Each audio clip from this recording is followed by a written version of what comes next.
Pemilu curang. Perang. Oleh M. Rizal Fadilah, pemerhati politik dan kebangsaan. Aksi Aliansi Solo Raya bergerak menyatakan bahwa pemilu curang, perang. Ancaman ini menandai bahwa sesungguhnya rakyat menginginkan adanya pelaksanaan pemilu, khususnya Pilpres, yang jujur dan adil.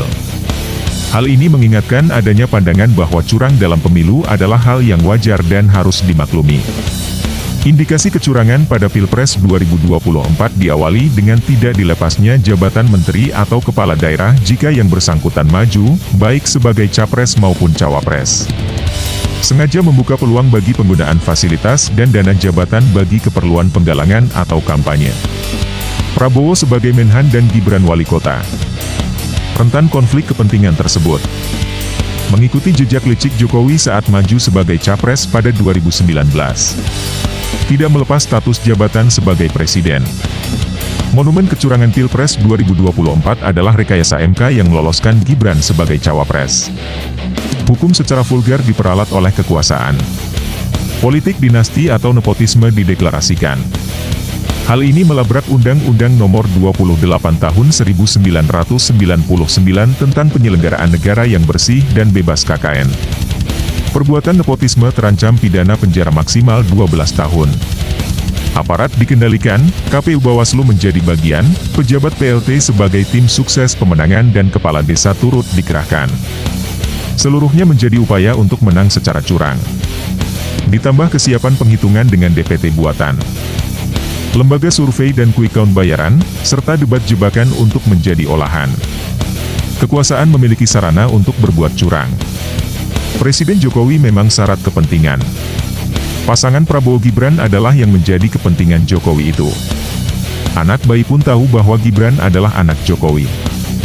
Kegagalan untuk memperpanjang 3 periode bergeser pada manuver rekayasa Gibran sebagai alat perpanjangan. Prabowo dirangkul, meski ia mengeles menyatakan dirinya yang merangkul.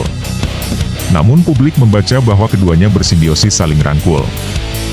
Kedua pasangan lain, Anies Muhaimin dan Ganjar Mahfud, meski berslogan menang, bahkan dalam satu putaran, akan tetapi sesungguhnya terancam bahaya. Dengan keterbatasan fasilitas dan tanpa dukungan dari kekuasaan, maka posisinya menjadi underdog melawan pasangan Prabowo Gibran yang top dog. Mengingat bahaya akan brutalisme Pilpres saat ini, maka solusi terbaik adalah pemilu tanpa Jokowi. Jokowi adalah sumber penyakit dari kekacauan hukum dan politik di negeri ini. Prevention better than cure, mencegah itu lebih baik daripada mengobati. Karenanya, tidak ada pilihan lain, selain Jokowi harus dilengserkan lebih dini. Lengser sebelum Pilpres 2024 adalah pilihan akal sehat, berbasis hukum dan hikmat pada prinsip-prinsip demokrasi. PDIP yang dikhianati Jokowi, patut untuk berbuat bersama partai-partai pendukung Anies Muhaimin.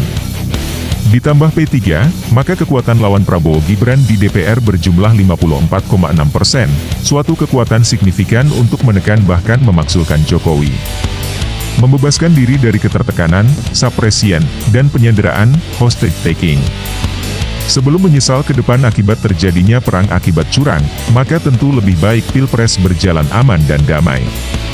Pemilu, khususnya Pilpres yang aman dan damai, dapat terlaksana saat diselenggarakan tanpa kehadiran Jokowi.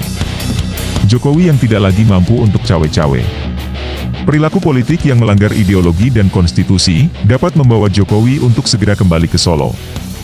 Atau menikmati Hotel Prodeo.